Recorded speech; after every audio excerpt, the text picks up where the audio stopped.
بسم اللہ الرحمن الرحیم کلاس 9th یونٹ نمبر 4 ہے انگلش کا nothing is impossible the construction of spectacular Brooklyn Bridge. اس ویڈیو میں کمپلیٹ ایکسرسائز ہوگی اور ٹرانسلیشن ہوگی، تو ٹرانسلیشن سے سٹارٹ کرتے ہیں۔ بروکلن پل ریاست ہائے متحدہ امریکہ میں سب سے قدیم ترین معلق پلوں میں سے ایک ہے۔ یہ ایسٹ ریور کے اوپر سے ہو کر نیو یارک شہر کو مینہٹن اور بروکلن کے قصبوں کے ساتھ ملاتا ہے۔ اپنے افتتاح سے 1903 تک یہ دنیا کا سب سے لمبا معلق پل تھا اور یہ پہلا سٹیل کی تاروں سے بنا ہوا معلق پل تھا۔ اپنے افتتاح کے بعد سے یہ نیو یارک کی اسکائی لائن کا ایک علامتی حصہ بن گیا ہے۔ 1964 میں اسے قومی تاریخی مقام کے طور پر نامزد کیا گیا تھا۔ یہ سب ایک جنونی دیوانے پن پر مبنی، عجیب و غریب نظر آنے والے، سرسری طور پر دیکھیں تو صریحاً ایک دیوانے کا خیال، تخلیقی انجینئر جان روبلنگ کے ایک جنونی خواب سے شروع ہوا، جسے ایک شاندار پل بنانے کے خیال نے متاثر کیا جو لانگ آئی لینڈ کے ساتھ نیو یارک کو ملاتا۔ تاہم دنیا بھر کے پل سازی کے ماہرین نے سوچا کہ یہ ایک ناممکن کارنامہ ہے اور روبلنگ کو یہ خیال بھول جانے کے لیے کہا۔ یہ کام ممکن ہی نہیں تھا، یہ عملی نہیں تھا، ایسا پہلے کبھی نہیں کیا گیا تھا۔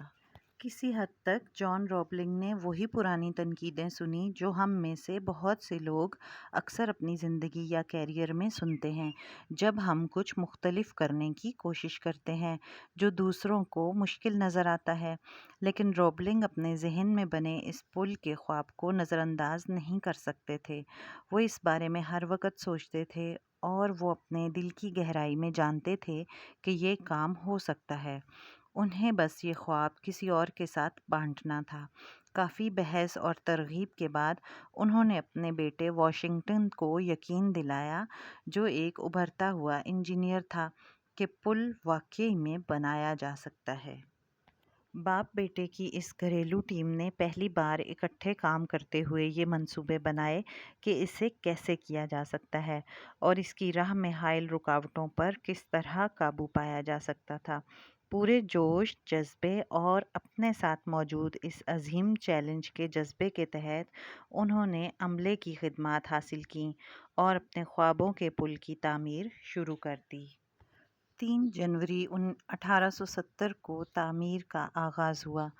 پروجیکٹ اچھی طرح شروع ہوا، لیکن جب اسے چلتے ہوئے چند مہینے ہوئے تو جائے وقوع پر ایک المناک حادثے نے خواب کو چکنا چور کر دیا۔ جان روبلنگ کا پاؤں ایک آنے والی فیری کشتی سے ہونے والی ہلچل کے باعث پائلون مینار جیسا ڈھانچہ کے گروپ میں پھسل گیا۔ ان کے پاؤں کے انگوٹھے بری طرح کچلے گئے، جس کی وجہ سے انہیں انگوٹھے کاٹنے پڑے اور وہ معذور ہو گئے۔ بعد میں ان کے زخم سے ہونے والے انفیکشن کی وجہ سے موت ہو گئی اور وہ اپنے بیٹے واشنگٹن روبلنگ کو پل کی ذمہ داری سونپ کر چلے گئے۔ اصل تعمیر نوجوان روبلنگ کے ماتحت شروع ہوئی۔ پل کی ذمہ داری سنبھالنے کے کچھ ہی عرصے بعد واشنگٹن روبلنگ کو بھی فالج کا شکار ہونے والی چوٹ آئی، جو ڈی کمپریشن بیماری یعنی خون کے دباؤ کی تبدیلی کا نتیجہ تھی۔ یہ حالت اس وقت نسبتاً نامعلوم تھی اور اسے پہلی بار پروجیکٹ کے معالج ڈاکٹر اینڈریو اسمتھ نے کیسن ڈیزیز کا نام دیا تھا۔ اس بیماری نے مختلف صلاحیتوں میں گہرے پانی کے اندر کام کرنے والے مزدوروں کو پریشان کیا۔ اس طرح واشنگٹن کے دماغ کو کچھ نقصان پہنچا، جس کی وجہ سے وہ چلنے، بات کرنے یا یہاں تک کہ ہلنے جلنے کے قابل نہیں رہے۔ یہی ناقدین صرف ایسا ہی کچھ ہونے کا انتظار کر رہے تھے۔ ان سب نے کہنا شروع کر دیا، ہم نے اسے ایسا ہی بتایا۔ پاگل لوگوں کے پاگل خواب، ناممکن تصورات کے پیچھے دوڑنا بے وقوفی ہے۔ ہر ایک شخص اس کے متعلق منفی خیالات رکھتا تھا اور محسوس کرتا تھا کہ اس منصوبے کو ترک کیا جانا چاہیے، کہ صرف روبلنگ اور اس کا بیٹا یہ سمجھتے تھے کہ یہ پل کس طرح تعمیر کیا جا سکتا تھا۔ اپنی معذوری کے باوجود واشنگٹن نے کبھی بھی ہمت نہ ہاری اور اب بھی اس کی شدید خواہش تھی کہ پل کو مکمل کیا جائے اور اس کا ذہن اب بھی پہلے کی طرح تیز تھا، اپنے کچھ دوستوں کو جذبہ دلانے اور اپنا جوش و جذبہ دکھانے کی کوشش کی، لیکن وہ اس کام سے بہت خوفزدہ ہوئے۔ جوں ہی وہ ہسپتال کے ایک کمرے میں اپنے بیڈ پر پڑا تھا اور سورج کی روشنی کھڑکیوں میں سے اندر آ رہی تھی، نرم ہوا نے سفید باریک پردوں کو ایک طرف ہٹایا اور اس نے ایک لمحے کے لیے باہر آسمان کو اور درختوں کے سروں کو دیکھا۔ ایسا دکھائی دیا کہ اس میں اس کے لیے ہمت نہ ہارنے کا پیغام موجود تھا۔ اچانک اس کے ذہن میں ایک خیال آیا، جو کچھ وہ کر سکتا تھا وہ صرف انگلی کو حرکت دینا تھا، اور اس نے اس سے کام لینے کا فیصلہ کیا۔ یہ بالکل اسی طرح تھا جیسے تاریک بادلوں کے درمیان چاندی کی لکیر کا تصور کرنا۔ تصور کریں وہ کس کو مددگار کے طور پر سوچ رہا تھا۔ وہ کوئی اور نہیں بلکہ ان کی بیوی ایملی وارن روبلنگ تھیں، جو ہر حال میں اپنے شوہر کے ساتھ کھڑے ہونے کا عزم رکھتی تھیں۔ پھر یہ اس خاتون کی وفاداری اور بے شک عقیدت تھی جس نے پورے اس مشکل کام کو زیادہ قابل انتظام بنا دیا۔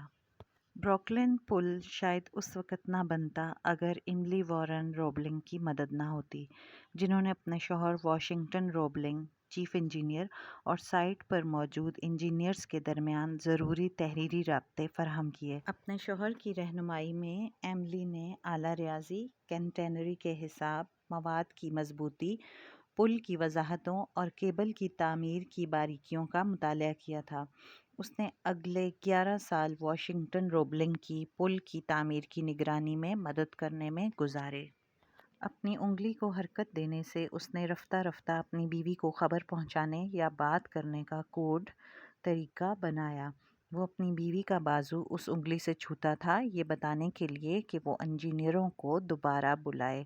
پھر وہ اس کے بازو کو تھپکی دینے کا وہی طریقہ استعمال کیا کرتا تھا کہ وہ انجینئروں کو بتائے کہ انہیں کیا کرنا ہے۔ یہ طریقہ بہت بے وقوفانہ عمل معلوم ہوتا تھا، مگر پروجیکٹ دوبارہ شروع ہوا۔ 13 سال تک واشنگٹن اپنی بیوی کے بازو کو اپنی انگلی سے تھپکی دے کر ہدایات دیتا رہا، یہاں تک کہ پل آخرکار مکمل ہو گیا۔ بروکلن برج 24 مئی 1883 کو عام استعمال کے لیے کھول دیا گیا تھا۔ اس ڈھانچے پر اس کے بنانے والوں کے طور پر جان روبلنگ، واشنگٹن روبلنگ اور ایملی وارن روبلنگ کے نام کندہ ہیں۔ آج بروکلن کا یہ عظیم الشان پل ایک باہمت شخص کے حالات سے شکست نہ کھانے والے، نہ دبنے والے جذبے اور عزم کو خراج تحسین پیش کرتے ہوئے پوری شان و شوکت کے ساتھ قائم و دائم ہے۔ اخلاقی سبق: ہمیں یہ بات سمجھنی چاہیے کہ کامیابی کے ہزاروں وارث نکل آتے ہیں، جبکہ ناکامی ہمیشہ یتیم ہوتی ہے۔ ایسے حالات میں آپ کو یہ بات یاد رکھنی چاہیے کہ آپ کی مدد کے لیے ہمیشہ 2 ہاتھ تیار ہوتے ہیں، اور وہ آپ کے اپنے ہاتھ ہیں۔ اس لیے اپنی صلاحیتوں پر پختہ یقین آپ کو فوکس میں رکھتا ہے، آپ کو اپنا ہدف بھٹکنے نہیں دیتا، اور اس طرح مشکل حالات کا مقابلہ کرنے میں مددگار ہوتا ہے۔ بروکلن پل ہمیں یہ بھی بتاتا ہے کہ جو خواب ناممکن لگتے ہیں انہیں عزم اور مستقل مزاجی سے حاصل کیا جا سکتا ہے، چاہے حالات کیسے ہی کیوں نہ ہوں۔ یہ انجینئرز اور ان کے ٹیم ورک کے لیے اور اس شخص پر ان کے ایمان کا بھی خراج تحسین ہے جسے آدھی دنیا پاگل سمجھتی تھی۔ اوکے اسٹوڈنٹس، کچھ اس چیپٹر میں پری ریڈنگ کوسچنز ہیں اور کچھ وائل ریڈنگ کوسچنز ہیں، تو ان کے آنسرز بھی دیکھ لیں۔ کوسچن نمبر 1 ہے جو پری ریڈنگ کوسچنز ہے، look at the title of the unit and predict about the content of the lesson. تو یہ کی بک میں سے پکس لے کر میں نے لگائی ہوئی ہیں، ان میں 2 آنسر ہیں۔ تو پہلا آنسر میں پڑھ رہی ہوں۔ The title "Nothing is Impossible: The Construction of Spectacular Brooklyn Bridge" suggests that the lesson will discuss the construction of the Brooklyn Bridge and emphasize the theme of overcoming challenges and achieving the seemingly impossible through determination and persistence.